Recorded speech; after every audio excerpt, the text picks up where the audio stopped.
All right. And we are live. Welcome guys to another live training today. So my name is Dr. Jason Wan, and just to let you guys know, if you're new here, we help busy parents worldwide and help them to eliminate chronic pain. And so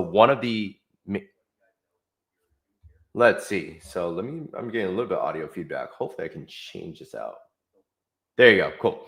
All right. So, welcome in, guys. Like I said, I'm Dr. Jason Wan. I want to talk about how to eliminate chronic knee pain. So, if you're somebody that deals with chronic knee pain, whether you squat, go down the stairs, walk down hills, and you're having some chronic stubborn knee pain, we're going to deliver a lot of great value today and show you a few exercises and things that you can do for yourself in order to eliminate that pain. So, I have a lot of experience, over 10 years of orthopedic experience. We've helped actually thousands of people with chronic knee pain as well. And it's actually simpler than you think. A lot of people they go for sometimes the quick things. The quick things are sometimes getting a massage to like massage the areas around the knee. A lot of times when you go to physical therapy, they're giving you exercises that are oftentimes honestly too easy. They try to have you kind of move your kneecap around or just like kind of like straighten out your leg and move your knee back and forth. And it's not simply getting the mark that you want. So I'm going to share a few strategies that have actually helped me to eliminate my own issues too. So if you are new here, okay, feel free to click that subscribe button. We actually do Monday live streams every single Monday at 12 p.m. We actually host and upload a weekly, at least once a week, we upload a new video every Monday at 5 p.m. Pacific time. Okay, so make sure to subscribe so you don't miss out on any great content. All right, so what are we talking about with the knee? The knee is a hinge joint. Okay, there are not many areas. The knee is actually, again, simpler than you think. We have our kneecap. We also have our femur, which is our thigh bone. And then we also have our shin, right? Our shin is considered our tibia and our fibula. So those bones connect. And what happens is we have our femur and then we have our tibia. Okay. Now, basically, that allows us to bend, which is called flexion. And then it allows us to straighten, which we have our quads. Okay. Now, when we go into our anatomy here, we have the kneecap that kind of sits right on the top here. Okay. So the kneecap sits right on the top. And basically, when we go into flexion, our kneecap kind of glides down. It glides down towards our feet as we're going into flexion. And then when we straighten our knee, our kneecap actually pulls up. And the reason why is because our quadricep attaches directly to our knee or kneecap, which is called our patella, and that allows us to straighten it out. So basically, how do people actually start getting knee pain in the first place? Right? Is it a weakness? Is it a weakness issue? Is it poor shoe wear? And I would say it's a mixture of all of it. Okay. So when we go into the science of it, we are usually, a lot of times it's too much too soon. Basically, there's an overload of the knee. Okay. When we overload the knee via too many steps, or if we, for example, we're on a strength training program, and let's say we're doing too much volume, like too many repetitions and too much weight, basically what that does is it oftentimes overstresses the knee. We oftentimes can feel that stress sometimes in the back of our knee, sometimes the front of our knee, right? And so basically that is what happens with most people's injuries, is that it's just too much too soon. Okay, we are overloading the knee. And so what we need to do is when we do have knee pain, we're not simply just stopping and just not doing anything. We want to at least apply some form of load to the knee. So when we apply that load, when we apply the right amount of load, that's what allows us to get our knee feeling better. So if you think about it too, it's like if you've ever had chronic knee pain, when you've had chronic knee pain, is that when we feel that stress, like let's say we squat down, we start to feel knee pain, what is your general response, right? What is your general response and what is your interventions to that knee pain? And so we oftentimes will either sit down because it feels better, we're not weight bearing anymore, or we're taking some medication, or maybe we start to like massage it. We start to use our palm, or we seek out an actual massage. So realistically, if we know now that it's overload that causes knee pain, but now we know that the optimal amount of load, so like the right amount of load will actually make your knee feel better, are we actually underloading? right? So many people, a lot of people in the world are underloading the knee. That means that when we have knee pain, we're sitting down on the couch and we're having, we're either taking some sort of passive medication or we're getting some sort of passive manual therapy in order to reduce the knee pain. But that is significantly underloading the knee. I'm going to show you a few exercises from my Instagram that allow you to load up that knee in the right way. Okay. Because, like I said, if you have chronic knee pain, you're likely going through the cycle of you are on your feet all day, doing day-to-day stuff or taking care of your kids. And that maybe that's leading to significant overload. So every day you're having chronic knee pain. And then it's a mixture of, well, when you have that strong knee pain, now you're underloading. And underloading is you're sitting on a couch or you're just trying to rest your legs or you're elevating your legs and you're icing your knees. That is underloading. Okay, so it's this vicious cycle of overload, then you underload. And if you underload, then you end up having the knee feel weaker and sometimes even stiffer. So the right amount is going to allow you to make the right adjustments and to get you further along the way. Okay. So if you have any questions, feel free to drop a comment down below. Feel free to let us know if you have any questions at all. Okay. But right now, we know the difference between most people with some sort of knee pain are overloading, then they're underloading, and then there's this vicious cycle of just repeating that process. So we need to apply now the optimal amount of load in order to induce those adaptations. Okay. All right. So now let's kind of get into it here. What we're going to do is I'm going to pull up a couple resources that you guys can take for yourself in order to help reduce that knee pain. So let me go ahead and just open a few of them. Give me 1 second. Let's see. Cool. And we got our knees. Okay. So I'm going to open up a few and then I'm going to share my screen right now. Okay. All right. So let's go ahead and dive into this. Okay. Okay. Let me share my screen and we'll go from here.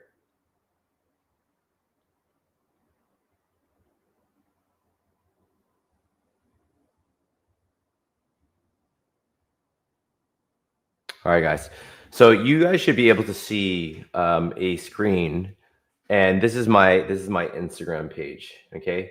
If you're interested, we actually have a free pain relief support group for busy parents. So if you're interested in living a pain-free life, also getting stronger and getting more mobile, feel free to type in this link here and be able to join our group. Okay. All right. So this is beginner's knee rehab. Now, just a disclaimer, this may not be optimal for everyone. So potentially if you're somebody that's, your knee hurts, but you're getting back, let's say you're having some pain, but you have a lot of capacity. You're able to squat still, you're able to run. Sometimes for this might still be underloading for you. Okay. So here is what we call a quad ladder, right? This is actually just kind of reactivating the quad and activating it where we're doing 25% contraction of our straightening of our knee. Notice that my leg is going up and down slightly. We're going from 0 to 25 to 50, 75, and then 100% max contraction. Then we're dialing it down to 75, 50, and then 25. Okay. So this is a great exercise for you to do. Then we also have even just like long sitting straight leg raise. We're also doing one of my favorite exercises. This is a bilateral, so doing both legs, bear planking the extension. We're straightening out the leg. We're also stretching out our hamstrings, and then we're also straightening our knee at the same time. And then we have actually a hamstring set where we're pushing our heel and digging our heel kind of down into the carpet and then dragging our heel towards our buttocks. This is a hamstring set, activating the back of our hamstrings at 90 degrees of knee flexion. And then you have our hamstring set, which is at a 30-degree angle. Okay, this is a progression from 90 because we're doing it from a more straight position. It is strengthening our hamstring at a more lengthened position. And this is oftentimes that 30 degrees of knee flexion is an angle that we usually use in many different scenarios, from walking up a stairs to to just walking in daily life. So you want to strengthen your hamstrings at multiple ranges of motion. This is also strengthening our calves. We can do this bilateral too. We don't have to do it in a single leg position, but we do want to be overloading our calf. So this is helping to strengthen our calf as well as our foot, and then doing it in a closed chain position. Okay. So when we are able to provide some sort of load, this is actually going to help you, even just this 8 exercise routine. This is going to help you to really help to reduce that knee pain. Okay. I think it's 8. Is it 8? 1, 2, 3, 4, 5. Yep. So it's 8 exercises here. Side lying straight leg raise. This is one of the easiest exercises, best bang for buck, just to help to strengthen our gluteus medius. This is the side of our hip. Okay. And a lot of times if we don't strengthen our hip muscles from a side to side position, or even strengthening the back of our leg, then that oftentimes can have some down regulation of knee pain. Okay. So we want to be strengthening our ankles and our foot. We also want to be strengthening our hip as well. So that's strengthening the areas above the knee as well as below the knee. And we also want to be strengthening the actual knee too. Okay. So I'm going to just drop this into the comments saying this is a beginner knee rehab program that I can give to you guys for free. And so just dropping that into the account right now. If you're interested, feel free to click on that Instagram link, and then you should be able to start with these 8 exercises here. Now, like I said, this is optimal for some people, and this is suboptimal for some. So remember, if you're having like significant knee pain, maybe you know that you don't exercise a lot, this might be the best place to start. But if you're somebody that's like a high-level athlete, or you run often, or you weight train often, but this might be too beginners for you. Okay. So if it's too beginner for you, then maybe where we can start off is doing sometimes more of these types of exercises. These are a little bit harder, clearly. This would be like a Bosu Bulgarian split squat. And I'm going in a pretty controlled manner, like 1 second up and 1 second down. So if you're somebody that like does a lot of tennis, or you're doing some like higher velocity movements, the reason why this might be a good place to start is because you're doing something that's weighted. So we're strengthening quads, hamstrings, glutes at the same time. This is helping to stabilize the knee because that back leg is not providing a lot of stability being on a Bosu. And then the thing here is that this is a slower movement pattern than some of the faster stuff that you're doing. So this would be like an upgrade from the beginner exercises that I just showed you. Okay. Just going through a few others. This would be a deficit conventional deadlift.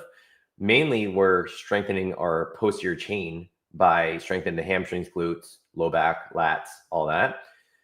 And it's providing some posterior stability to the knee, right? So if we have like more anterior front-sided knee pain, then this would be a great exercise to do. It doesn't have to be a deficit either. Deficit is when I'm standing on these plates and I'm also using some elevated shoes. So you can start off with just doing some barbell deadlifts, and this would be a great place to start too. This would be what am I doing here? Sorry, this would be just a barbell squat, nice, slow and controlled manner.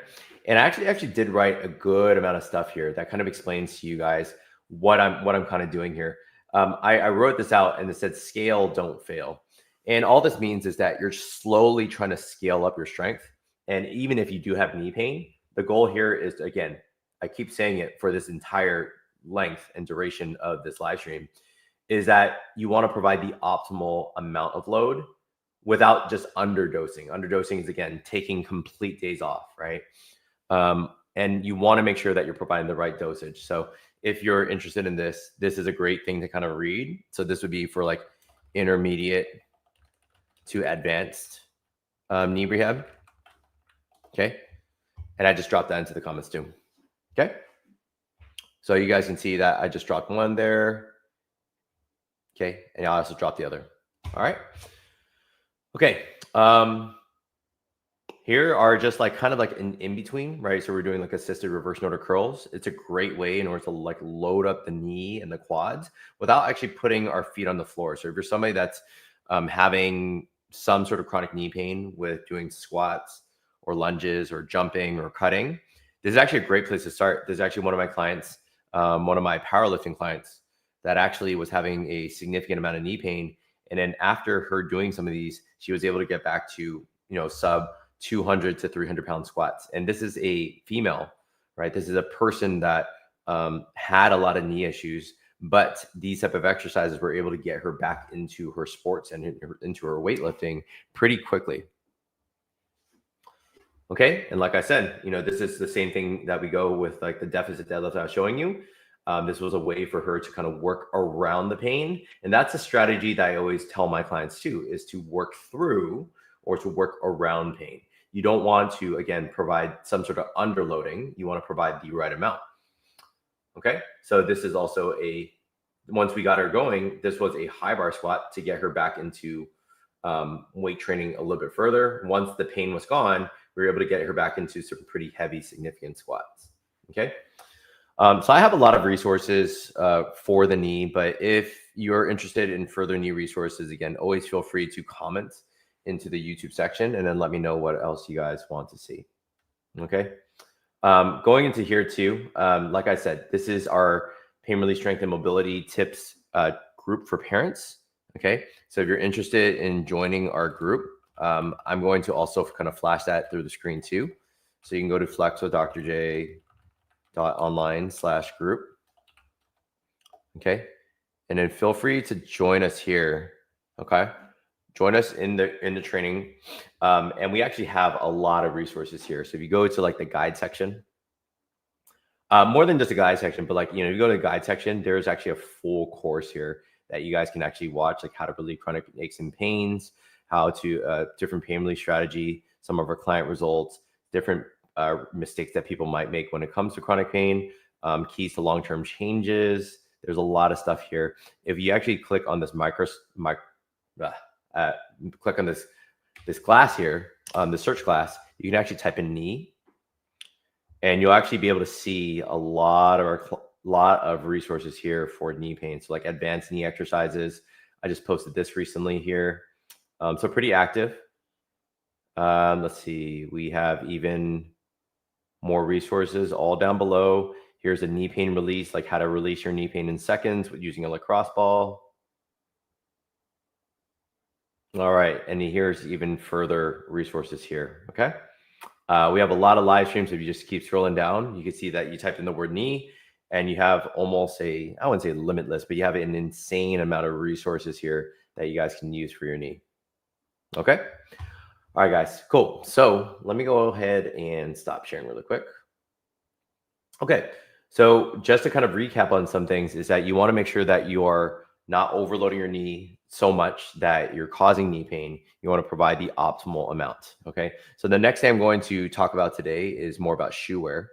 And there's a lot of people that have some nuanced differences between like what actual shoes for chronic knee pain is going to be helpful, right? So I'm sure in the comments, you guys can let me know like what sort of shoe wear you're using to help to kind of resolve your knee pain. A lot of my clients that go to like running stores or they go to like certain stores like shoe wear, they're told actually the wrong thing. They're usually told, oh, you need like orthotics or you need like more supportive shoe wear, right? So more supportive shoe wear is like better support, thicker heel, maybe shoes that don't bend as much.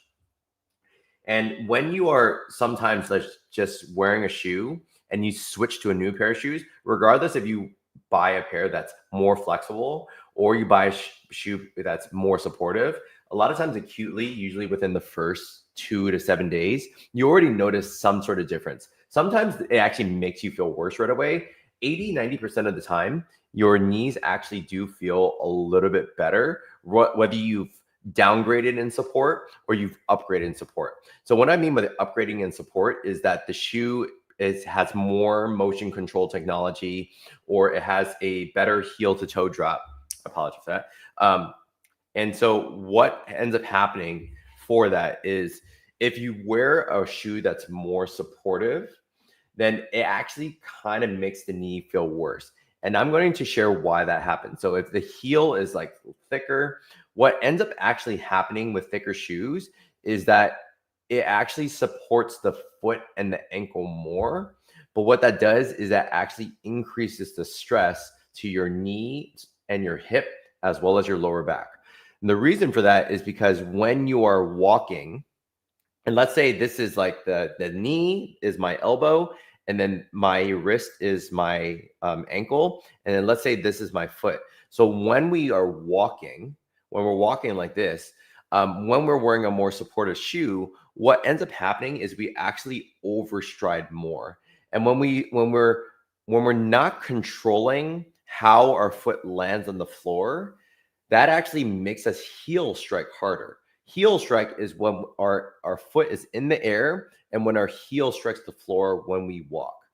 So when we're wearing a shoe that's more supportive, we're constantly hitting, we're overstriding, we're taking longer strides, and we're hitting the pavement harder with every heel strike. That ends up hurting the knee more in the long run. So what I usually suggest, and I'm going to share this resource with you guys for free as well.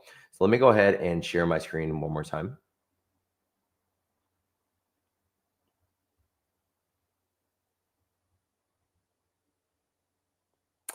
Okay, so I'm actually a certified running trainer too. So this is the website, or this is actually the certification. This actually has a lot of resources. So if you go to resources and tools, and then I'm going to open up minimalist index and then running shoe. The other thing I'm going to open up is mechanical stress quantification.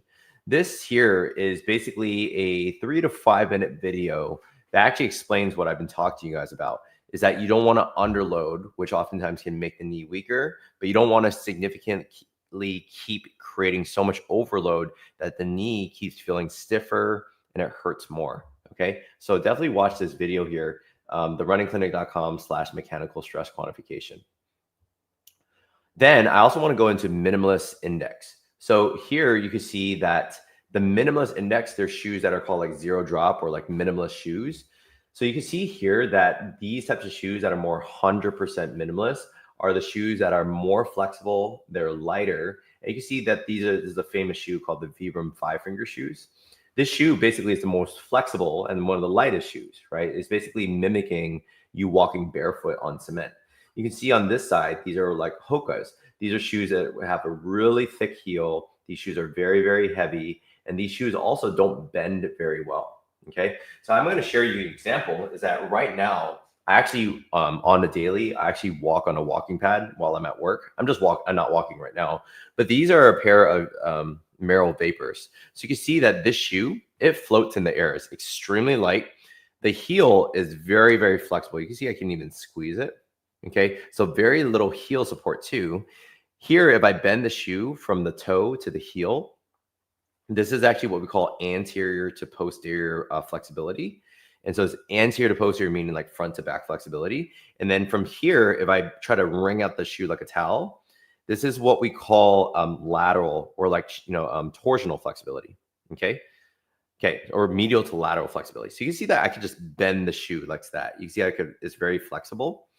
Now, this is a shoe that I oftentimes will get my clients to slowly start integrating because when we're walking, so think about that heel to toe drop movement when we're actually walking, is that if there's minimal support for the heel, you're actually going to control your heel strike and your gait is to become more mechanically efficient when you know that like, oh, I have minimal support and also I can feel the ground. So you can see how flexible the shoe is. It allows my toes, it allows my midfoot to feel that stress. Now, this is the type of shoe that would help somebody with more chronic knee issues. And the reason why is because we're controlling how our foot hits the pavement in space. When we're wearing a shoe where my cursor is, where we're wearing more Hokas, and this is honestly why I don't promote Hokas very much as a long-term shoe for those with chronic knee issues, is because we've been told by so many people to wear a shoe that's more supportive, that has a thicker heel, that has more, I guess, pronation support. So many people are told that they pronate significantly. But if you're over controlling the heel strike, you're over controlling the amount of pronation, that actually doesn't allow your foot to adapt. And what ends up happening is your foot muscles get very, very lazy. Your whole entire kinetic lower extremity system becomes very, very lazy when you're wearing a shoe that is more supportive And guess what that does to the knee? Your knees feel a lot worse. Okay. I've seen so many people wear the shoe, and then for the first 2 to 7 days, they're like, oh my gosh, like my feet, my foot feels great. Also, my knees feel better. And then they realize that months go on, that whenever they decide, whenever they're not wearing that super supportive shoes, their foot, their knee, and then their hip and everything else, all that pain comes back with a vengeance. So that's why I said that. But maybe if you're wearing a shoe that's more like along this route, but maybe your goal now after watching this live stream is to be able to wear shoes that are more flexible. You sometimes don't want to go too quickly. Okay, this is an index basically telling you that you can slowly start to integrate a shoe that's more minimalist, but you may not want to go from a shoe that's, let's say, 20% minimalist where my cursor is, and switch all the way to a shoe that's 100% minimalist. And that also may cause overload, and that might be it might be something that causes too much stress too soon. Okay, so how can you figure out what's going to be the right shoe for you? Enter in this database here. So the runningclinic.com/shoes is also a free database. So if you, for example, you might actually be able to type in your model of shoe and just enter it into the search. However, if I wanted to, let's say I figure out that, I'm going to give you an example. Let's say, I'm going to take the first shoe here. I don't even know what the shoe is, but it's Kinabalu 3 Scott. Okay. This is a shoe that is 20% minimalist, which is not that minimalist at all. And like I said, for people with chronic knee issues, you might not want a shoe that has that amount of thickness and support. Okay. This shoe might be indicated for somebody that, that is on their feet for marathons. Okay. So the shoe is 300 grams, which is on the heavier side. The heel thickness is 29.5 millimeters. Okay. So for example, let's say this was a shoe that you had at home. You can actually type that in and press enter, and you'll see that that's the shoe that pops up. Okay. So you'll be able to see, okay, my shoe is on the 20% minimalist end. Now, what you do is now you're going to take that out of the search bar. And let's say you want to switch to a shoe that's a little bit more minimalist. I might recommend that you get a shoe that's 50% or 60% minimalist. So now you can actually go into the, if you're a male, type in men's. If you go into now the minimalist index, now you can actually choose the percentage of where you want to go. So if you have a shoe that's 0 to 20, you might not want to switch to a shoe that's 80 to 100% right away. But I'll show you what they look like. Okay. This shoe is 96% minimalist. This shoe is 80% minimalist. So it might be too big of a jump, but maybe you're looking for a shoe that's maybe 60 to 80% minimalist. Now you have this huge database of shoes that you guys can choose from. Okay. Now, if you find one that you like you like the heel thickness, you like how minimalist it is, now you can simply just type in that, right? So you can actually just type in like fresh foam tempo and just type in that whole, type in this whole part, right? You just type that in, and now you're able to find that exact shoe, and now you're able to buy that shoe. Okay. I really hope this is helpful, because the beginning of this was talking about the right exercises that are going to provide the optimal amount of loading. And one of the things I always talk about with a lot of my clients is what type of shoe wear you should pick from. Now you realize now that the shoes that have too much anti-pronation technology, the shoes that are actually thicker and quote unquote, they're more supportive, these are oftentimes the shoes that oftentimes causes more chronic knee issues. And I have seen the same narrative for hundreds of clients. So many clients that I have actually switched to a shoe that's a little bit more minimalistic have almost every single time, have reported less knee pain when they pick a shoe that's actually less supportive. As counterintuitive as that sounds, I need you guys to understand that I have a wealth of experience. And after just telling the same thing over and over again to hundreds of clients, I'm giving actually this information out for free, that this type of shoes, more on the left side, are the shoes that you may want to choose long-term.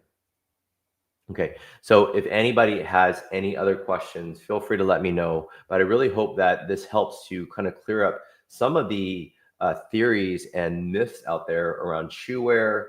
And let's say if you're a person that has chronic knee pain, and most of the people that you talk to are saying, don't squat, don't run, don't do this.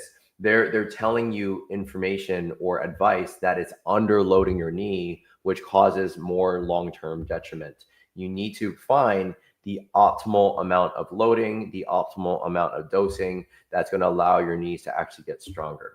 Okay, so that's it for today. If you have any questions, feel free to let me know. But I'm going to give you guys a couple call to action. One, if you're watching this right now and you got a lot of value today, feel free to subscribe, like this training, and also comment below. Let me know what else you guys want to see. The second thing here is make sure to click that bell notification, because we actually have a weekly live stream every Monday at 12. And we also have a weekly video that we upload every Monday at 5 p.m. Pacific time.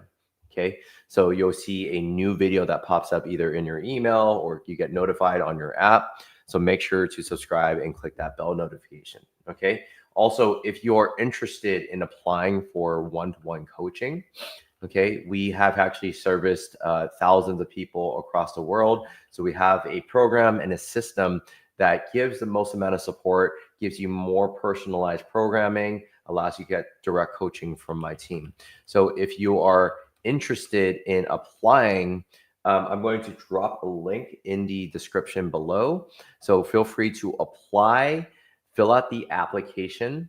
And once you fill out the application, you'll be directed to a booking calendar where you're able to book in with my team, and you'll be provided a 1-hour free consultation with our team. This is a completely free consultation, talking with us and how we can actually map out a plan for you to get rid of any chronic, not just knee issues, but any sort of chronic ailments. A lot of times we are servicing a lot of busy parents out there that have a lot of chronic knee, lower back issues, but again, a lot of chronic leg issues that are preventing them from living the active, pain-free lifestyle that they want to live. Okay, so if you're interested, all those links are left in the comments right now, and I'll see you guys on the next training next week. Okay, have a good rest of your day. I'll talk to you soon.